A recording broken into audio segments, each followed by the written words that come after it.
¿Se imaginan un espacio para encontrarse con diseñadores de todas las universidades de la misma ciudad y resolver desafíos juntos? En el episodio 19, Brenda Bertis nos contó un poco sobre este espacio. Ahora, Omar Mendoza nos va a ayudar a profundizar y entender cómo se diseña la colaboración en el taller interuniversitario de diseño, Diseñar para la Ciudad, y cómo empezaron. Nada menos que trabajando para dar respuesta a los Objetivos de Desarrollo Sostenible de la ONU. En el Congreso de Diseño Participativo que hicimos online este año, me enteré del trabajo de Omar y enseguida quise entrevistarlo y van a saber por qué. Omar Mendoza es diseñador y actualmente es el coordinador de difusión y extensión académica en la Escuela de Diseño del Instituto Nacional de Bellas Artes en México. Mi nombre es Mariana Salgado y esto es Diseño y Diáspora.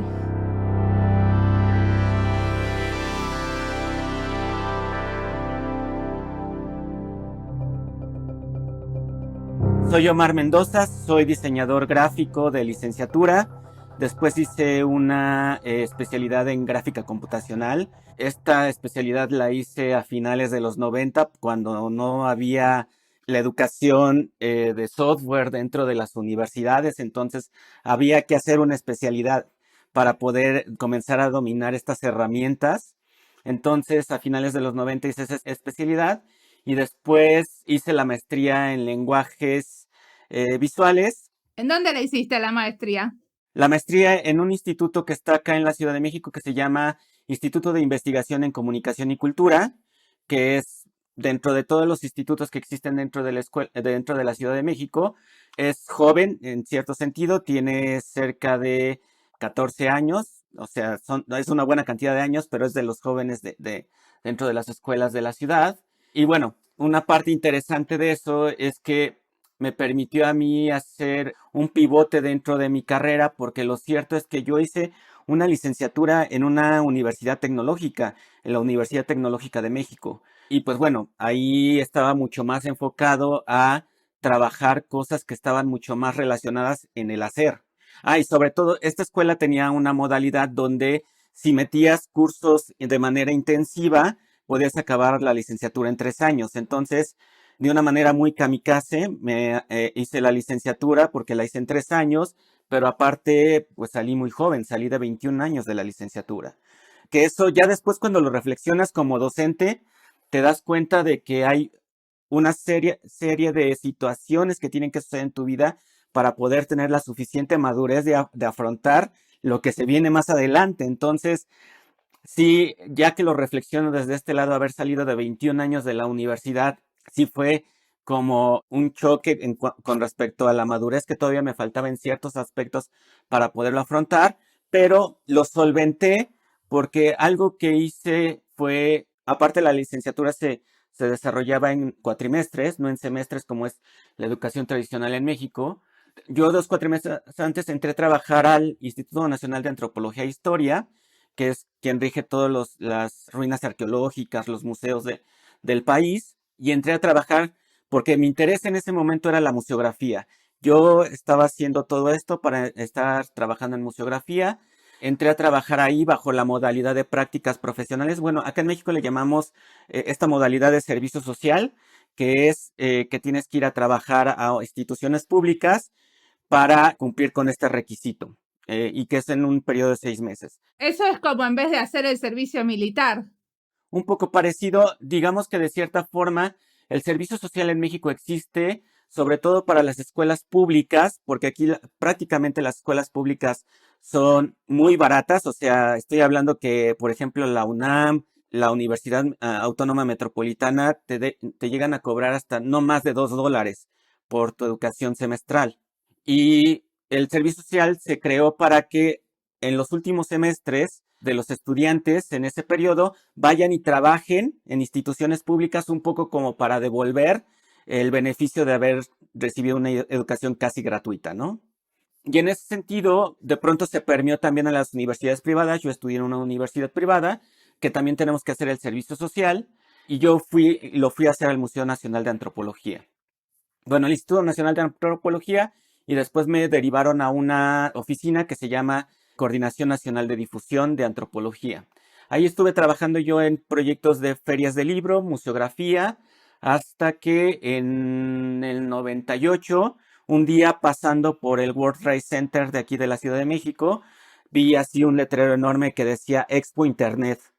Y entonces me metí, entendía un tercio de lo que estaba viendo porque estaba viendo cuestiones de servidores, protocolos de comunicación y un montón de cosas, pero de pronto encontré el kiosco de una escuela que se dedicaba a enseñar software, pero que decía, crea tus propias páginas web. Y entonces dije, vamos a probar de qué se trata esto, no me quita absolutamente nada, e hice ese curso.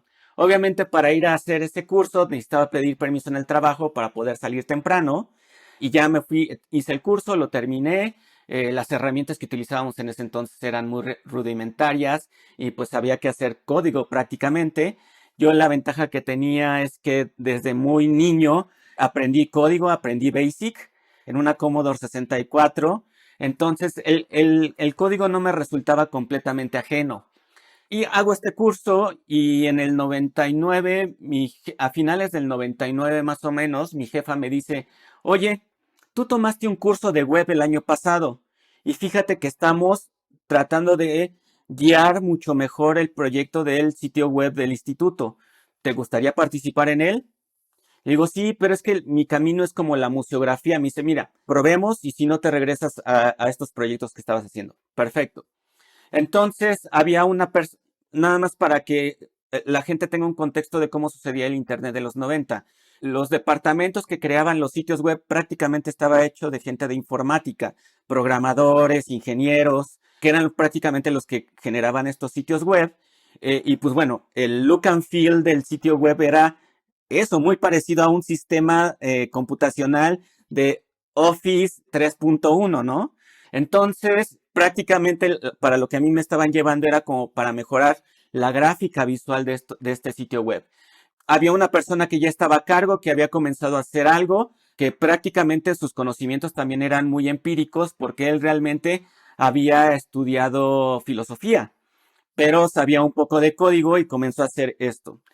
Comenzamos a desarrollar el sitio web del instituto, nos fue bastante bien, ganamos un premio como segundo mejor sitio gubernamental del país. Y eso se volvió bien interesante porque entonces la directora del instituto dijo hay que ponerle mucho más atención a esto y de ser un equipo de 2 personas nos volvimos un equipo de 9 personas.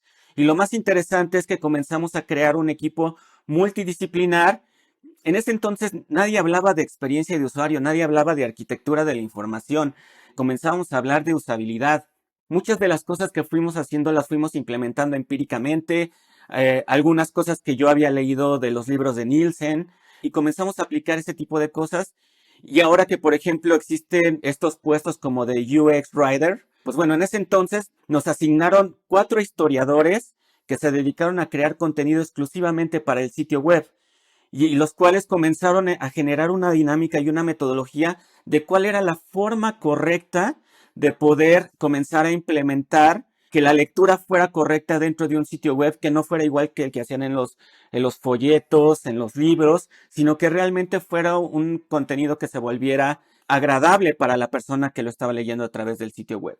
Y bueno, después de eso, pues obviamente también el mercado va cambiando y somos muy poquitos diseñadores que estamos metidos en web y que entendemos cómo funciona la web.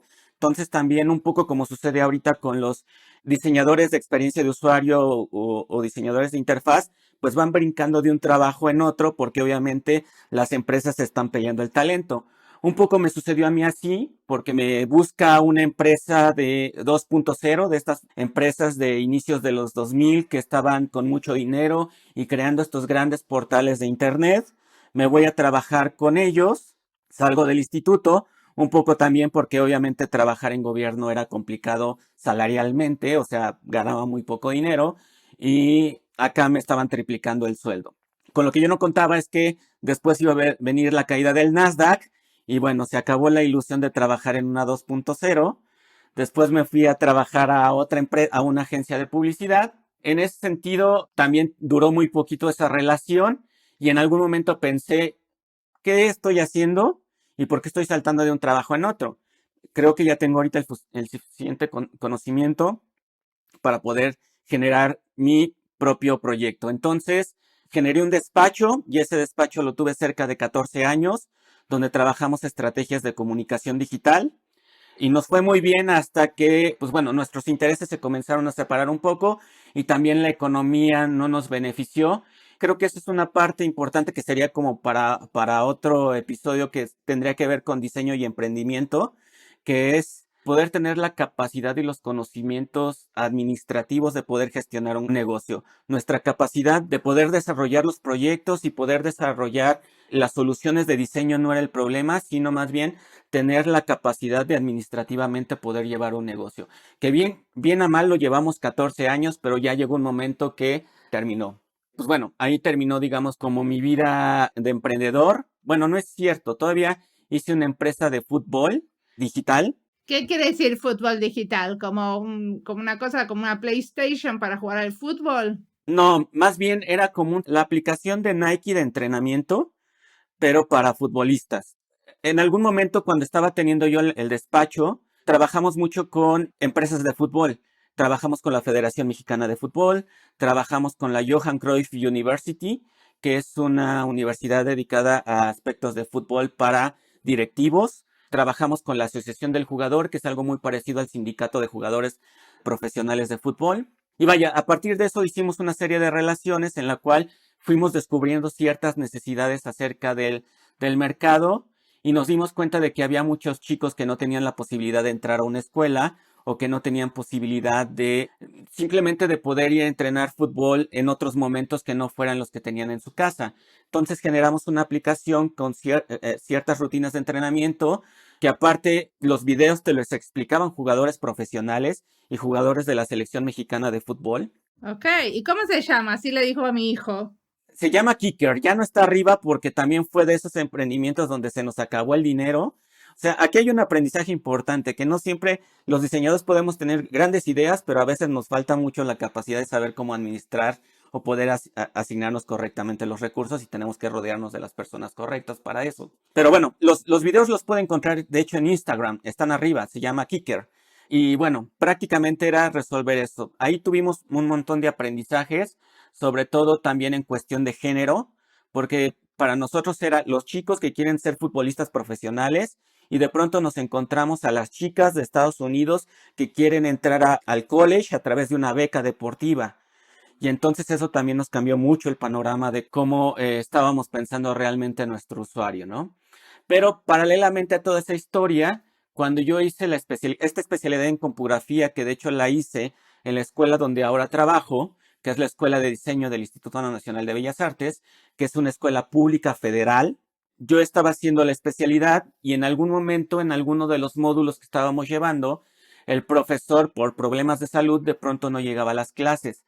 Entonces, algo que comencé a hacer yo, porque muchas de las cosas que estábamos viendo en esa clase en particular, eran cosas que yo estaba realizando en el trabajo con respecto a hacer sitios web.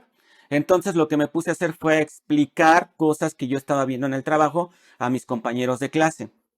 A partir de eso, el coordinador del posgrado me vio, yo terminé la especialidad, salí de la escuela y al año un día me habla por teléfono y me dice, oye, varios de tus compañeros me hablaron de ti, me acuerdo haberte visto, te quiero preguntar si quieres entrar a dar clases sobre diseño web en la escuela de diseño en el posgrado de diseño multimedia. Le dije, claro, por supuesto. Y entonces en 2002 comencé a dar clases en la escuela de diseño y de ahí estuve yo más o menos de 2002 hasta 2008 única y exclusivamente dando clases en la especialidad de diseño multimedia.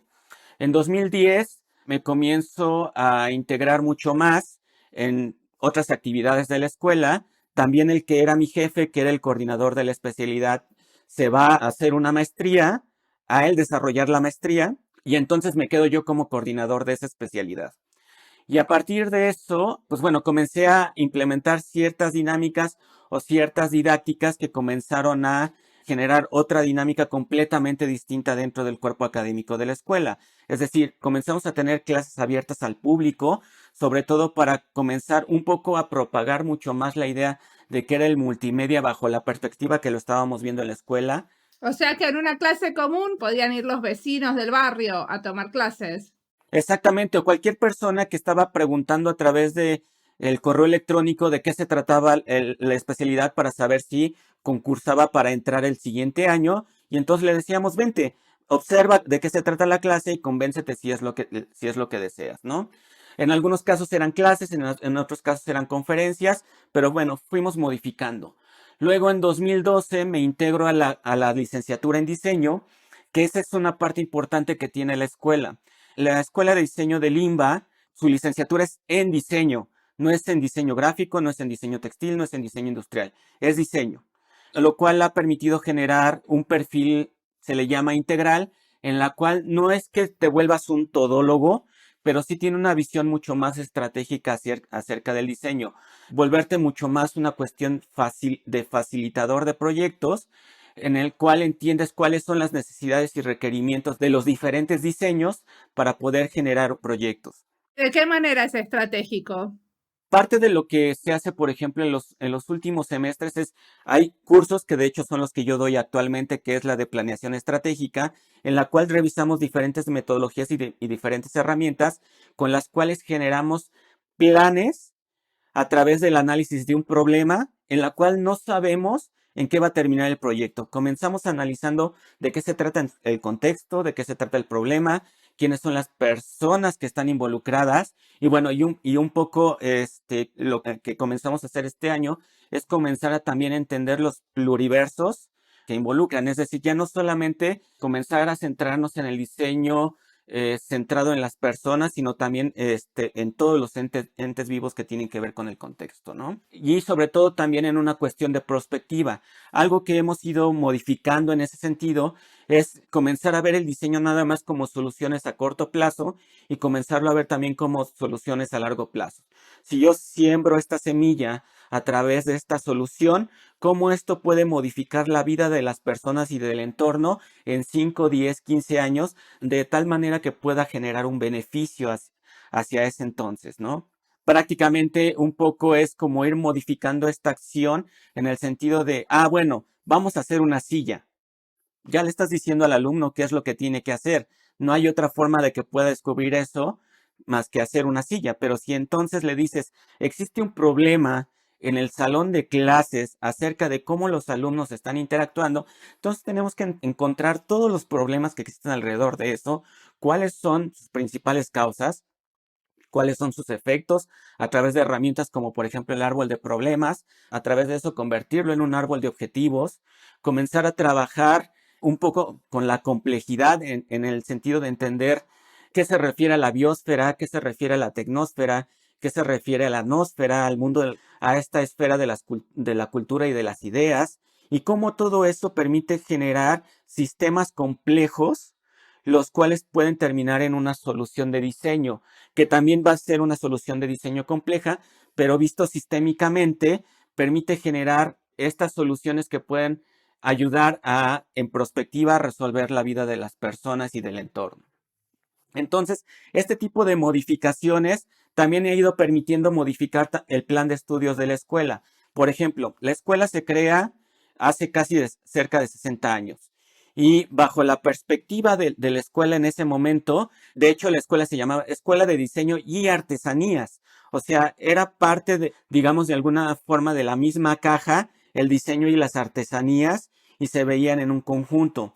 A inicios de los 80, las dos escuelas se separan. Ahora existe la Escuela de Diseño y la Escuela de Artesanías por cada uno por su lado. Pero se generan tres licenciaturas en la Escuela de Diseño. La licenciatura en Diseño Gráfico, la licenciatura en Diseño Textil y la licenciatura en Diseño de Objetos. Ni siquiera era industrial, sino era diseño de objetos. Y así se mantiene hasta los 90, que en los 90 es cuando, bajo la visión que se tiene de cómo tiene que ir modificando el diseño, se eliminan las tres licenciaturas y se crea la licenciatura en diseño. Y ahora, hace 2 años, hicimos una modificación de este plan de estudios, sobre todo también porque el instituto que nos rige, que es el Instituto Nacional de Bellas Artes, que rige todas las escuelas artísticas del país, danza, música, teatro y las demás artes, generó también un modelo educativo en el cual principalmente se basa en tres ejes, que es en lo dialógico, en lo reflexivo y en lo experiencial. Es decir, no puede haber aprendizaje si no se dialoga, no puede haber aprendizaje si no se reflexiona y no puede haber aprendizaje si no se experimenta. Entonces, bajo esos tres ejes, también a nosotros nos obligó a cambiar la perspectiva en la cual estábamos viendo la enseñanza del diseño. Y entonces, también lo que a nosotros nos permitió es cómo es la manera correcta de poder enseñar y experimentar el diseño en las aulas que justo permita terminar de conformar este perfil de los estudiantes. Y entonces pensamos que podía también haber tres formas de poder experimentar este aprendizaje. Una que tiene que ver con el aprendizaje basado en casos, que es revisar casos y entonces a partir de eso comenzar a sacar los aprendizajes y los datos y a partir de eso generar un nuevo conocimiento. La otra que es con base a problemas, entramos en un problema, lo analizamos, lo desmenuzamos y sabemos cómo entramos hacia él. Y la otra, el aprendizaje basado en proyectos, que es entendemos los proyectos, hay un requerimiento, el cual nosotros lo bajamos, entendemos la perspectiva y el cual podemos decidir si seguimos a través del brief que nos podrían estar dando o generamos un nuevo branch en el cual podemos nosotros determinar que la mejor salida es esta. Pero entonces no hay materias, ¿cómo es? Sí, sí hay materias, pero de hecho están divididas en nodos. Es decir, del primero al segundo semestre es un nodo, que es el nodo receptivo, es decir, cómo llegan los chicos a la escuela y cómo hay que comenzarlos a introducir en este pensamiento sistémico con respecto a lo que hace la escuela. Y entonces lo más sencillo en este momento es comenzar a utilizar el aprendizaje basado en casos.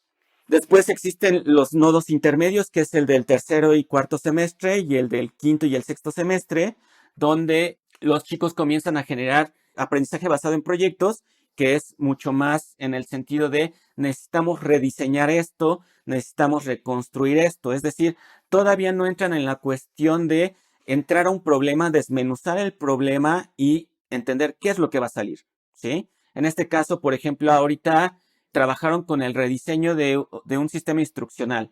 Por ejemplo, entrar al sitio de Relaciones Exteriores del gobierno federal y entonces rediseñar la manera en cómo las personas pueden consumir el instructivo para cómo sacar un pasaporte. Y entonces desmenuzan cada una de sus partes y a partir de eso dicen cuál es la mejor experiencia para que la persona pueda saber cómo sacar su pasaporte o cómo sacar su DNI. ¿Y tienen un comitente real? O sea, realmente eso lo están haciendo en colaboración con, no sé cuál es el ente que da los pasaportes, pero supongo que algún ente estatal en México, la policía, el servicio de inmigración, no sé quién da los pasaportes. ¿Lo hacen para ellos? Algunos proyectos sí y algunos proyectos no. Aquí, por ejemplo, el problema ahorita que tuvimos para poder finalizar este semestre fue justo el asunto de la pandemia, que también el asunto de la pandemia justo nos está poniendo otras interrogantes completamente distintas, porque, por ejemplo, ese plan de estudios que te digo que hace 2 años nosotros pensamos e implementamos, pues bueno, era bajo unas características de mundo que ahorita que estamos platicando tú y yo, no están. Es decir, la interacción del profesor con los alumnos en los talleres de diseño ahorita no está sucediendo, están sucediendo de manera remota, con otras herramientas completamente distintas con las que se pensaron ese plan de estudios, pero tenemos que llegar a alcanzar esos mismos objetivos de tal manera que permita que las y los alumnos puedan adquirir ese conocimiento. Y estas interrogantes también se vuelven interesantes porque, uno, lo primero que tiene que suceder es el cambio de mindset del profesor en el sentido de la manera del tiempo que le tiene que dedicar frente al grupo, ahora en una pantalla, que no es lo mismo que en un salón de clases. La experiencia es completamente distinta. La manera en cómo impartes el conocimiento es completamente distinta. Utilizar otras herramientas. Si antes el pizarrón y la mesa y los pliegos de papel eran tus herramientas, pues ahora tienes herramientas como Jamboard o como Miro o cualquier otra herramienta que te permita justo hacer eso. Que tu sola herramienta no se quede solamente en Google Meet o en Zoom, sino hay otra serie de herramientas que justo te permiten expandir eso. Entonces, un poco volviendo a la pregunta inicial, ahorita justo estamos tratando de buscar la forma de volver a generar estos vínculos con estos promotores, que es como nosotros le llamamos a estos proyectos. Anteriormente sí lo hemos hecho con museos, lo hemos hecho con instituciones gubernamentales, en las cuales, por ejemplo, se ha cambiado los sistemas de señalización del Jardín Botánico de la UNAM, se ha cambiado los sistemas de comunicación del Museo del Chopo, se ha modificado del Museo Nacional de Rehabilitación, del Hospital Nacional de Rehabilitación. Entonces, siempre hay como este tipo de proyectos y de vinculación que siempre permiten a los alumnos poder siempre tener realmente la verdadera aplicación de su proyecto, que no se quede como un proyecto que nada más quede en el salón de clases, aplausos, una calificación y nos vamos a lo que sigue, sino que realmente comiencen a ver. De hecho, hay unos chicos que a partir de justo este tipo de proyectos, pues ya encontraron su nicho y entonces se han dedicado nada más a trabajar con museos y a partir de eso pues, tienen un estudio que se dedica a generar soluciones para museos.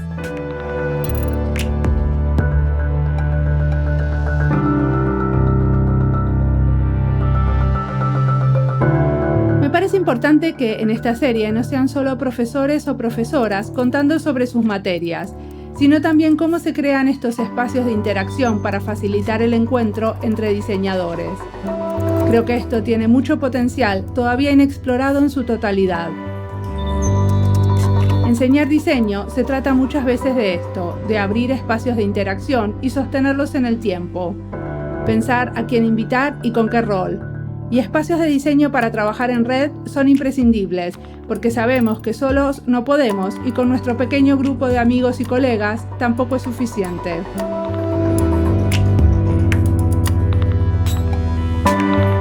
Apostamos a lo comunal, como una manera de combatir el individualismo y la competitividad que nos impone el mercado.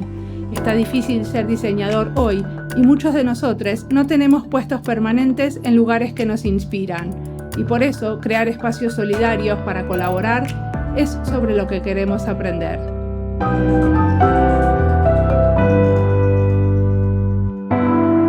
Sigamos escuchando a Omar. Muy bien, perfecto. Y decime una cosa, yo sé que vos estuviste siendo parte de este taller interuniversitario de diseño. ¿Me querés contar un poco cómo sucede que 6 universidades se ponen a trabajar juntas y cómo lo hacen funcionar? ¿Tienen temas por año? ¿Cómo es? Déjame decirte que ha sido toda una tarea poder hacer este taller y sobre todo no funcionaría si no fuera por las ganas de los docentes que estamos involucrados ahí. En 2016, el Laboratorio para la Ciudad, que era un organismo que tenía el gobierno de la Ciudad de México, ya ahorita con el cambio de gobierno ya no existe, pero en ese momento era una oficina que existía justo para implementar soluciones un poco visto desde el diseño que pudieran modificar la manera en cómo experimentamos la ciudad. La Constitución de la Ciudad de México tiene un artículo que dice que todas las personas que habitan esta ciudad y que llegan a esta ciudad tienen derecho a la ciudad. Y el hecho de tener derecho a la ciudad significa que puedes tener acceso a todas las facilidades que da esta. Y parte de lo que hacía el Laboratorio para la Ciudad era encontrar las soluciones para facilitar esto. Entonces, a partir de eso se hizo un coloquio en 2016 en el cual confluyeron diferentes actores de toma de decisiones y de lugares clave en las universidades para poder comenzar a discutir eso, también tomando en cuenta que en 2018 la Ciudad de México iba a ser capital mundial del diseño. A partir de eso se generaron diferentes discusiones, de pronto fue muy caótico y de pronto a alguien se le ocurrió la idea, oigan, ¿y si lo dividimos por temas? Y entonces nos dividimos en diferentes mesas. Entonces dentro de eso salió la mesa de futuros, la mesa de diseño activista y por otro lado salió el de diseño y educación. En ese entonces todavía la escuela de diseño donde yo estoy no estaba involucrada. Nos comenzamos a involucrar justo para 2017 que era un poco antes de justo de que el 2018 fuera Capital Mundial de Diseño, y justo se nos atravesó también el sismo, el terremoto de 2017 que hubo aquí en la Ciudad de México, que también nos obligó a hacer como otras dinámicas completamente distintas. La Universidad Iberoamericana nos invita a nosotros como Escuela de Diseño a participar ahí, y ahí nos encontramos a Centro, que es una universidad que está particularmente dedicada a diseño, cine y televisión, la UNAM, que es la Universidad Nacional Autónoma de México, la Universidad Autónoma Metropolitana, el TEC de Monterrey y la Universidad Iberoamericana y nosotros. A partir de eso comenzamos a platicar como qué es lo que podríamos hacer para la capital mundial de diseño. Todavía no pensábamos en cómo podría crearse el taller interuniversitario. Comenzamos hablando de un pasaporte interuniversitario que dentro de toda la agenda de conferencias y actividades que realizaran las diferentes universidades, se hiciera un pasaporte el cual los chicos pudieran ir sellando por cada una de las actividades, y al final del año, el que tuviera más tenía derecho a una beca para hacer unos estudios, un programa de 3 semanas, 2 semanas, no recuerdo, en Barcelona.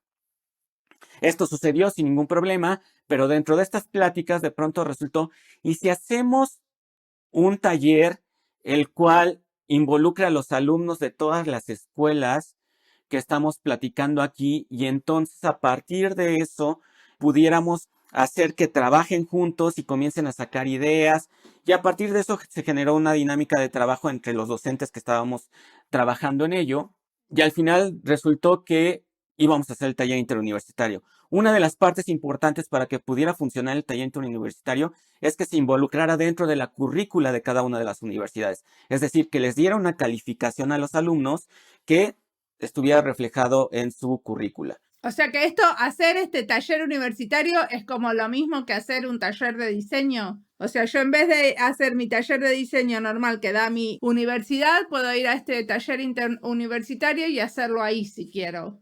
Exactamente, y entonces se te asignan esos créditos que tenían este curso que daba solamente tu universidad. Y entonces, así fue como, digamos, de una forma, la propuesta de valor que le dimos a los alumnos de por qué deberían involucrarse en el taller interuniversitario. Y entonces, más o menos, tuvimos cerca de 12 alumnos por universidad. Y una de las partes más importantes que teníamos que comunicarles a ellos era lo común.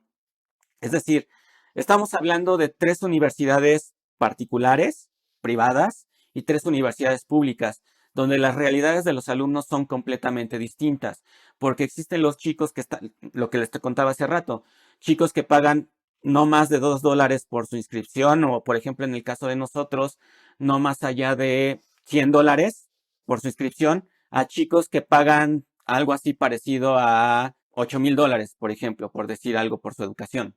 Entonces, pues sí, eran realidades completamente distintas, pero justo teníamos que hacerlos integrarse y que pudieran encontrar estas cuestiones que fueran comunes. Entonces hicimos dinámicas donde señalaran de qué universidad venían dentro de un mapa de la Ciudad de México, pero sobre todo también señalaran de qué lugares de la ciudad vivían. Y sobre todo ahí comenzamos a encontrar relaciones de cuáles eran, por ejemplo, gente que iba a diferente universidad, pero que vivían en la misma zona, o comenzamos a hacer actividades donde a mí me gusta tal música, o pienso de esta forma, o me gusta leer esto, y entonces fuimos creando grupos que permitieron ir generando este trabajo. Una de la parte de las condiciones era que se formaran equipos, pero estos equipos no podría haber más de 2 personas de una misma universidad. Esto para que pudiera generarse el trabajo interuniversitario. Esto a lo largo de ese año, donde fuimos revisando problemas muy parecidos de complejidad, de herramientas de diseño, y sobre todo comenzar a plantear un problema que en ese momento fue uno relacionado a lo común, pero sobre todo que tuviera que ver con la localidad de alguno de los chicos que viviera en esa zona. Es decir, si el equipo se conformaba de 6, por lo menos el problema tenía que ser del lugar donde uno de ellos viviera. Y entonces tuvimos problemas enfocados a diferentes partes de la ciudad de la Ciudad de México. Entonces, por ejemplo, había chicos que trabajaban en Iztapalapa, que es una zona que está al oriente de la ciudad, que es una zona popular y que sobre todo una de las características que es también una de las zonas más violentas de la ciudad. Entonces, cómo comenzar a trabajar proyectos que permitieran a la gente volverse a apropiar de los espacios públicos. Y sobre todo este proyecto fue interesante porque, por ejemplo, los chicos comenzaron a generar dinámicas en las cuales comenzaron a hacer cuestiones de codiseño con los habitantes. Y entonces comenzaron a generar dinámicas en las cuales había unas rejas, las cuales tenían unos tramados, y lo único que hicieron los chicos fue llegar con unos listones y generar dinámicas con esta gente para poder cambiarle la vista gris al espacio y comenzarle a dar un espacio mucho más colorido. ¿Qué es lo que sucedió? Que a las pocas iteraciones ya ni siquiera la gente necesitaba a los chicos. La gente se apropió del proyecto y comenzó a modificar estas rejas por ellos solos. Entonces, esa parte se vuelve muy enriquecedora para ellos, porque entonces se queda donde realmente no solamente es un proyecto de un salón de clases, no solamente es un proyecto de un taller, sino también notan cómo la gente, en cuando comienzan a detectar o a descubrir el valor de la solución que se les está proporcionando, y que aparte ellos son copartícipes de ello, entonces es mucho más fácil que la gente se comience a apropiar de eso. Por eso es que parte del lema que tiene el taller interuniversitario es socialmente responsable. Para la siguiente emisión cambiamos un poco la dinámica. También dentro de, como cualquier iteración, nos dimos también cuenta de las cosas que nos estaban fallando. O sea, por ejemplo, en la primera emisión parte de lo que nos dimos cuenta es que tardamos mucho en arrancar el proyecto en sí, que los chicos se pusieran a trabajar y eso a la hora de hacer el entregable, pues prácticamente casi llegaron corriendo porque el tiempo fue muy justo. Adecuamos esto comenzando con un bootcamp, el cual desde ahí generamos las problemáticas que comenzamos trabajando con los ODS de la ONU, los Objetivos de Desarrollo Sostenible, y a partir de eso ellos hicieran equipos y comenzaran a detectar cuáles eran las problemáticas enfocadas en estos ODS para comenzar a resolver. Y entonces muchas cuestiones tenían que ver con socialmente responsable, con el agua, ciudades sostenibles, y sí cambió un poco la perspectiva de los proyectos porque también generó otro tipo de interacciones completamente distintas. Discúlpame que te interrumpa, pero aparte de ustedes tener este curso que es como un taller de diseño, donde lo van afilando y lo van haciendo cada vez mejor, aparte pasan como muchas otras cosas en este taller interuniversitario, porque yo estuve viendo que se metieron en temas de políticas públicas, por ejemplo, y hicieron hacks legislativos. O sea, como hay como varias actividades también que son como de extensión, que no necesariamente son como una materia. Sí, parte de lo que sucede con el taller interuniversitario, y de hecho justo el sitio web se llama por eso diseñointeruniversitario.com, no solamente es el diseño, no es solamente el taller.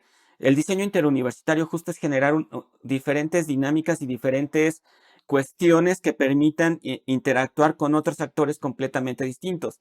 Aprovechando, por ejemplo, que estaba Brenda Bertis con nosotros y estaba el Laboratorio para la Ciudad, pues bueno, también nos ayudó a involucrarnos, por ejemplo, en la siguiente emisión con la alcaldía de Iztapalapa, por ejemplo, para tratar de encontrar otro tipo de soluciones, comenzar a sacar datos y a sacar información que nos permita justo comenzar a cambiar la manera en cómo esta gente experimenta la ciudad. Entonces, ahorita lo que estamos, por ejemplo, tratando de construir también es un foro que nos permita discutir acerca de qué es la activación social dentro de la ciudad visto desde el diseño, cómo podemos modificar la manera en cómo la gente ve la ciudad, pero sobre todo en la manera en cómo la gente ve la participación dentro de la ciudad.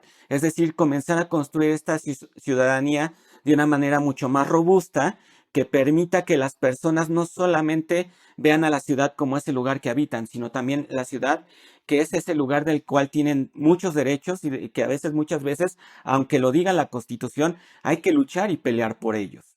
Y cuestiones tan básicas como la seguridad, cuestiones tan básicas como es el trato igualitario. Por ejemplo, hay uno de los proyectos, la Ciudad de México es un lugar de tránsito. Hay un dicho que tenemos aquí los mexicanos que dice, México tan lejos de Dios y tan cerca de los Estados Unidos, para bien y para mal, pero vaya, se vuelve un lugar de tránsito, todo México se vuelve un lugar de tránsito para todas las personas de Centroamérica que van hacia Estados Unidos. Y la Ciudad de México es uno de estos lugares de tránsito.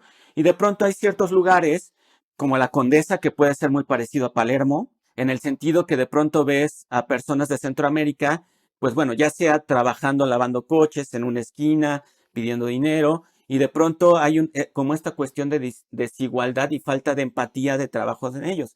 Y uno de los proyectos que nos dejó muy satisfechos era uno, aquí hay un pan que le llamamos bolillo, que es muy parecido al que se utiliza para los emparedados. Nada más que aquí en la Ciudad de México tenemos la fama de que todo lo metemos en un bolillo. Un plátano lo metemos en un bolillo, unos chilaquiles los metemos en un bolillo, un tamal lo metemos en un bolillo, o sea, todo lo metemos en un bolillo. Pero entonces lo que generaron estos chicos fue un espacio en el cual pusieron una mesa, pusieron unas sillas e invitaron a que la gente se sentara y platicara. ¿Y cuál era el pretexto? Un bolillo, es decir, les ponían un bolillo rellenos de algo, en este caso eran chilaquiles, que los chilaquiles es una salsa verde con tortilla, pero la tortilla, como en nachos, hecha en pedacitos, y entonces está bañado y tiene queso, tiene crema. ¿Pero se los daban gratis o te tenían, la gente se sentaba a hacer los bolillos ahí? Era completamente gratuito, se les facilitaba ya la torta, la cuestión es que se sentara, y entonces la gente se comenzaba a platicar entre ellos, y entonces se daban cuenta, de nuevo, esta cuestión de lo común, y entonces comenzaron a platicar un migrante o un limpiaparabrisas o alguien que trabaja en una oficina, en un lugar cercano ahí, y entonces comenzaron a dar cuenta que había cuestiones muy, muy comunes. Y entonces comenzaron a generar un vínculo de empatía y comenzar a reconocer al otro que ocupan el mismo espacio. Y entonces eso se vuelve muy interesante porque entonces no solamente los chicos se dan cuenta que cuando hablamos de artefactos de diseño, no solamente nos estamos refiriendo ni gráficos, ni objetuales, ni textiles, y mucho menos digitales. O sea, tampoco se trata de crear una aplicación, sino simplemente aquí fue diseñar una experiencia a través de la cual personas de diferentes lugares con diferentes circunstancias se sentaron a platicar y a entender qué es lo que el otro tiene en común con él. Y entonces a partir de eso, también estos chicos comenzaron a generar también otras conclusiones completamente distintas. Hubo otros chicos que se fueron a otros lugares donde no lograron el objetivo, pero también eso es parte del aprendizaje, eso es importante dentro de la enseñanza del diseño, y creo que cualquier enseñanza, pero principalmente del diseño, que cuando no logras el objetivo que te habías planteado como hipótesis de diseño, también de ahí puedes sacar muchos conocimientos, y estos conocimientos te pueden derivar en otras cosas. Por ejemplo, hubo unos chicos y unas chicas que se fueron a una de las zonas, por así decirlo, más caras de la ciudad, que es Polanco, y de pronto era un poco, la intención de ellos era mostrar la desigualdad que existe, pero sobre todo la falta de empatía que existe en esa zona. Y con lo que se toparon fue, por un lado, los que estaban en el privilegio no querían que les hicieran evidente eso porque ya saben que existe, pero no quieren que se los hagan evidente. Y por otro lado, los que no viven de ese privilegio tampoco quieren que se haga evidente porque si no puede afectar sus fuentes de trabajo. Y entonces de pronto también estas chicas y chicos confrontarse con esa pared donde dice tampoco la gente está dispuesta a hacer eso, también fue un aprendizaje importante, porque entonces tienen que encontrar otras formas donde no solamente pueden aludir simplemente a que todas las personas, no es que sean buenas o malas, pero simplemente no están dispuestas a tener ese tipo de experiencias. Y entonces, ¿cómo tienes que modificar esa hipótesis de diseño para entrarle desde otro lugar distinto a ese problema? Que no sea algo parecido como lo que sucedió en la Condesa, que por ejemplo la Condesa tal vez era mucho más sensible a que sí sucediera, porque es un lugar donde viven gente de muchas nacionalidades. Viven muchos europeos, viven muchos sudamericanos, y entonces pues es mucho más factible que suceda eso. Pero en un lugar como Polanco, que es mucho más complejo, pues bueno, también se encontraron con eso. Y entonces el taller interuniversitario se vuelve como este lugar de experimentación, que por ejemplo ahora para este tercer año que lo vamos a hacer, pues bueno, ahora estamos en medio de una situación que nos sacó de nuestra zona de confort a todos, que es la pandemia, la cual nos obliga ahora. ¿Qué hacemos? ¿Cancelamos el taller o lo hacemos bajo estas condiciones? Y obviamente una de las partes más importantes como docente, que lo he dicho en estos últimos meses, es que también son tiempos bastante emocionantes y excitantes porque te te obligan a buscar nuevas interacciones y te obligan a tratar de encontrar nuevas formas de poder realizar tu trabajo. Y en este sentido, el reto más importante es, tenemos que hacer el taller interuniversitario en línea. ¿Y cómo hacemos que esta misma experiencia que tenemos presencial lo podemos transformar en una experiencia completamente digital?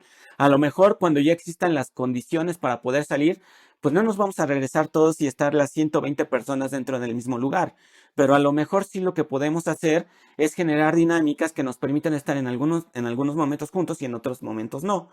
Pero, ¿cuáles son las problemáticas que sí podemos observar a través de estas interacciones, el cual permita que los chicos trabajen sin importar si uno vive al norte de la ciudad y el otro vive al sur de la ciudad? Y que justo nos permita llegar a este mismo objetivo de socialmente responsable bajo esta construcción a través de las herramientas de diseño, pero sobre todo y lo más importante que también nos estamos comenzando a plantear, ¿realmente todos tendrían que ser diseñadores? Es decir, todos los alumnos tendrían que ser diseñadores. A lo mejor sería importante, y ya lo hemos tenido, tuvimos un chico arquitecto, tuvimos un chico ingeniero, pero tal vez comenzar a incluir antropólogos, etnógrafos, psicólogos y comenzar a encontrar realmente lo interuniversitario dentro de lo multidisciplinar. Y entonces también creo que ahí la experiencia se va a volver mucho más compleja. Entonces, con eso me resolviste la pregunta que yo tenía después. ¿Cómo ves este taller interuniversitario en el futuro? O sea, lo que vos ves es que esto se va a transformar en una cosa multi o transdisciplinar. Sí, no solamente multitransdisciplinar, sino hasta internacional. Nuestra intención y nuestro objetivo es que se pueda integrar hasta un chico de Argentina, se puede integrar un chico de El Salvador, una chica que está en, no sé, tal vez en España, otra chica que a lo mejor está en Melbourne, no lo sé. O sea que después de publicar este podcast, lo que vos querés es que algunos educadores que están escuchando diseño y diáspora se contacten con vos para empezar a pensar cómo se hace de este taller un taller por lo menos para todos los hispanohablantes que quieran participar. Sí, yo soy un experto en buscarme happy problems, entonces, ¿Este es el problema feliz que querés? exactamente, de tratar de encontrar cómo lo hacemos. Este taller interuniversitario funciona porque los docentes que estamos ahí metidos estamos justo bajo este espíritu.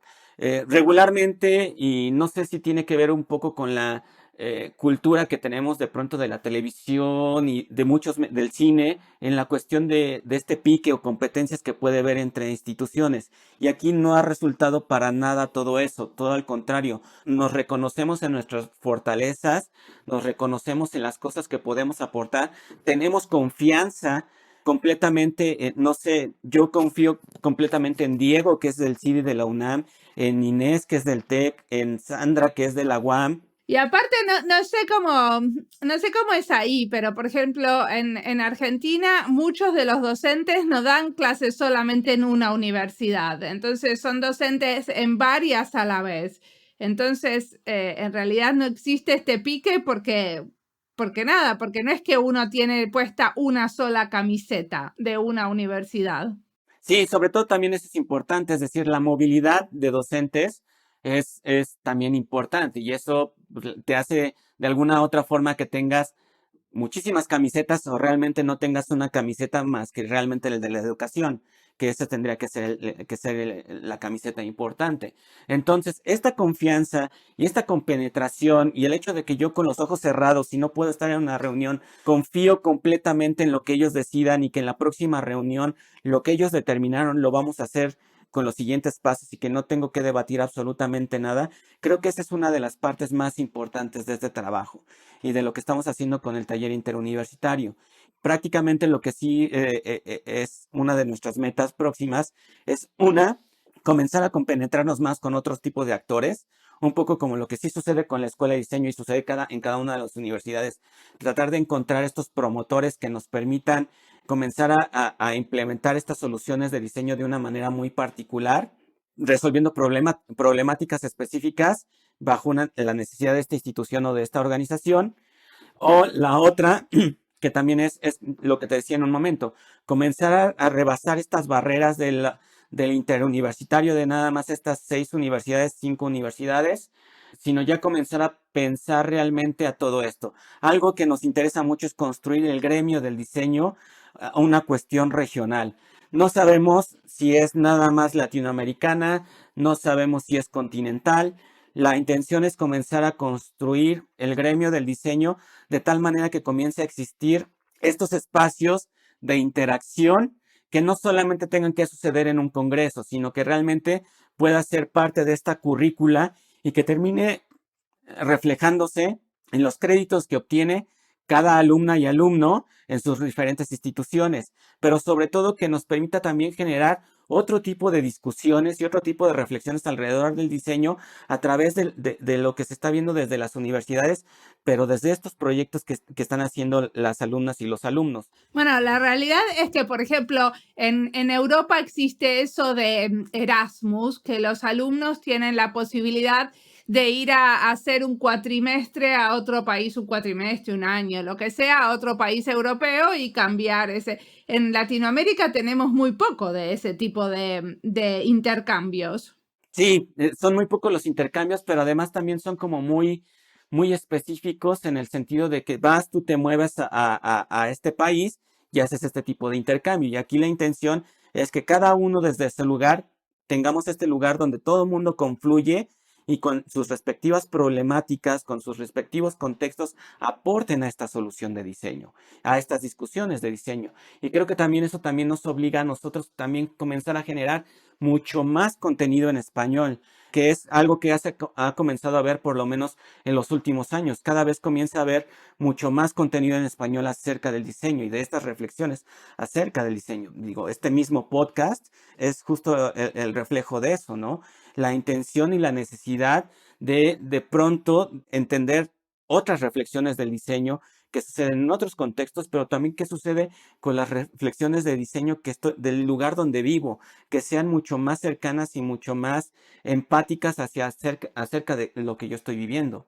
Perfecto. Y decime una cosa, ¿qué te inspira en este momento? ¿Qué estás leyendo que querés recomendarle a los otros? Esta es mi última pregunta. Principalmente después de la conferencia de diseño participativo, uno sale con la cabeza de querer saber un montón de cosas y querer leer un montón de cosas, ¿no?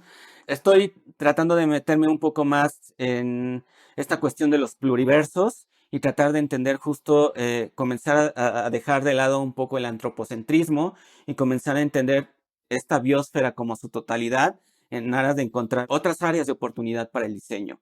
También estoy mucho más enfocado ahorita, por ejemplo, estoy haciendo algunos programas sobre derechos humanos, porque creo que también es importante que tiene que meterse dentro de la educación del diseño, la cuestión de los derechos humanos, para como entender esto que se llama el buen diseño o el diseño ético, en el sentido de cómo nuestros diseños no tienen que afectar la vida de otras personas en el mal sentido. Entonces también estoy ahorita metido mucho más en esos perfiles. Está bien, pero decime un libro que estés leyendo sobre el tema o un video o un podcast que escuchaste que te esté inspirando. Bueno, de hecho ahorita un libro en particular que estoy leyendo es el de Design Justice, que es el de Sasha Constance. Sí. En particular estoy leyendo ese libro. ¿Está bueno? Está buenísimo. Está buenísimo porque tiene muchas reflexiones acerca de cómo comenzar a trabajar este diseño, acerca de la empatía y acerca de justo comenzar a pensar en todas las personas, ¿no? Y cómo el diseño no tiene que ser discriminativo en un sentido. Sí, perfecto. Y con eso terminamos. Muchísimas gracias. No, hombre, gracias a ti, Mariana.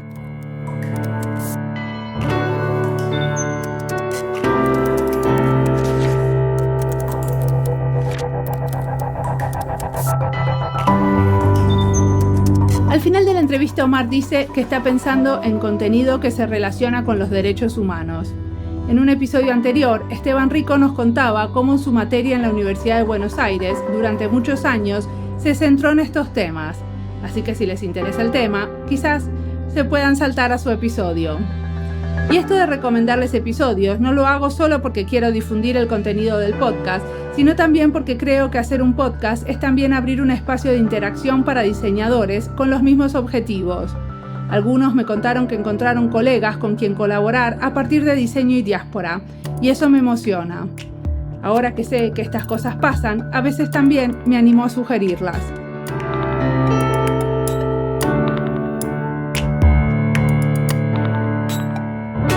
Otra cosa más, parece que en México son pioneros en esto de construir redes interuniversitarias. Por eso en el episodio que viene también vamos a hablar con una diseñadora mexicana que trabaja en el Nodo Interuniversitario de Innovación, Marcela Izaguirre. Como siempre, la música del podcast es de Antonio Zimmerman, el diseño de sonido es de Julián Pereira. Este podcast está publicado con licencias de Creative Commons con Attributions. Esto fue Diseño y Diáspora. Pueden seguirnos en nuestras redes sociales en Instagram y Twitter o visitar nuestra página web diseñoydiaspora.org. No olviden recomendarnos. Nos escuchamos en la próxima.